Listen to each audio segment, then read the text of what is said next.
الله.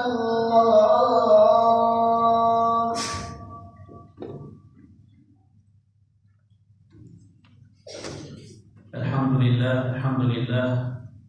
لله نحمده ونستعينه ونستغفره ونعوذ بالله من شرور انفسنا ومن سيئات اعمالنا. من يهد الله فلا مضل له ومن يضلل فلا هادي له. نشهد ان لا اله الا الله وحده لا شريك له ونشهد ان سيدنا محمدا عبده ورسوله. اما بعد فيا عباد الله اتقوا الله واطيعوه ان الله مع الذين اتقوا والذين هم محسنون. قال الله تعالى في كتابه الكريم: أعوذ بالله من الشيطان الرجيم. بسم الله الرحمن الرحيم. والضحى والليل إذا سجى ما ودعك ربك وما قلى وللآخرة خير لك من الأولى ولسوف يعطيك ربك فترضى. ألم يجدك يتيما فآوى ووجدك ضالا فهدى ووجدك عائلا فأغنى فأما اليتيم فلا تقهر وأما السائل فلا تنهر وأما بنعمة ربك فحدث. صدق الله العظيم.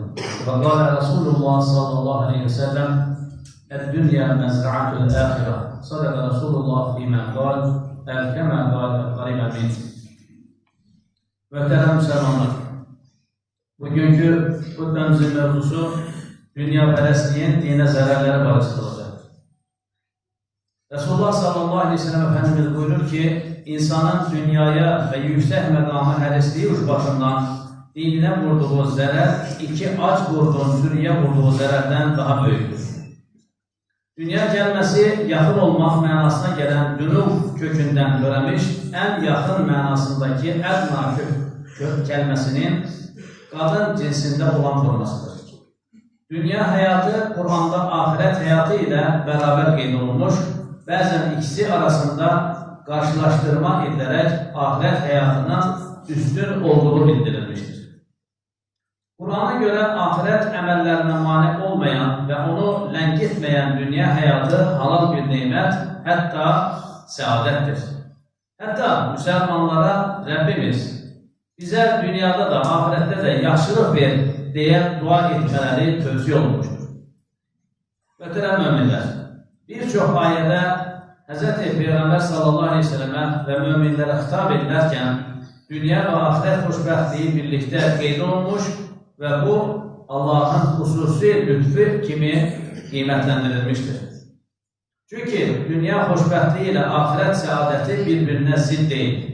Axirət xoşbəxtliyini qazanmaq üçün dünyadan imtina etməyə ehtiyac yoxdur. Dünyada rifah içində yaşayaraq da ahirət xoşbəxtliyi əldə edilə bilər. Ancaq ahirətini itirənlər dünyada da xoşbəxt ola bilməzlər.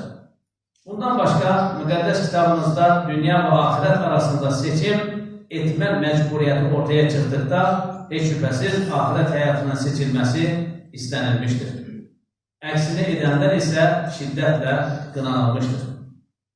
Hz. Peyğəmbər sallallahu aleyhi ve sellem dünya haqqında belə buyurmuşdur: Mənim dünyadakı misalım bir səyyahın halı kimidir.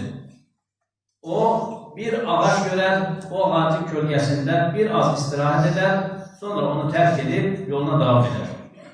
Dünyaya bu gözlə baxan kimsə ona meyil etməz.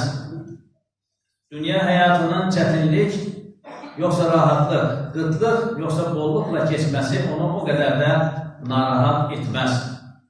Hz. İsa aleyhisselamın belə dediyi söylənilir: Dünya bir körpüdür, onun üzərindən keçin, ancaq onun üzərində ev tikib təmir etməyin.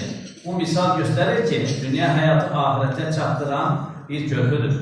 Beşik bu körpünün başında, məzar da bu körpünün sonundadır. İnsanlardan bir qismi körpünün yarısına, bir qismi üçdə birinə, bir qismi üçdə ikisinə, bir qismi sonuna gəldiyi halda hələ də qafildir. Səhabələrdən biri demişdir: Dünya ilan kimidir. Toxunduğunda yumuşaqdır, ancaq zəhəri öldürücüdür. Ən çox sevindiyimiz zaman dünyapərəstlikdən daha çox uzaq durmalıyıq. Çünki insan dünyadan sevindirici bir şeyə könül bağladıqda mütləq dünyanın naxoş bir hadisəsi gəlib onu ondan alır. Necə ki, xəstə birisi yeməyə baxıb, ağrının şiddətindən yeməkdən ləzzət ala bilmir, eləcə də dünyaya qalan ibadətlərdən ləzzət ala bilməz.